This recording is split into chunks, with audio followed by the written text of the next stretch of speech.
যখন সব দরজা বন্ধ মনে হয় তখন একটাই দরজা খোলা থাকে, আল্লাহর দরজা।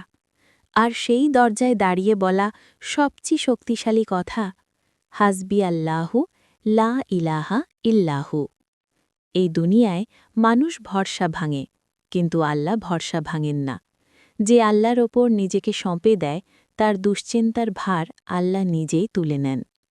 আপনি যখন একা কাঁদেন তখন আল্লাহ আপনাকে সবচেয়ে কাছে টেনে নেন। একটু মন খুলে বলুন, হে আল্লাহ, তুমি আমার জন্য যথেষ্ট। সব সমাধান মানুষের হাতে নেই, কিন্তু সব সমস্যার সমাধান আল্লাহর হাতে। হয়তো আজ আপনার চোখে পানি, কিন্তু আল্লাহর কাছে আপনার ধৈর্যের দাম অনেক বেশি। ভরসা রাখুন, আল্লাহ কখনো দেরি করেন না। যে আল্লাহকে ভরসা করে তার জীবন কখনো অন্ধকার থাকে না। আল্লাহ আমাদের সবাইকে নিজের ওপর পূর্ণ ভরসা করার তৌফিক দিন। আমিন।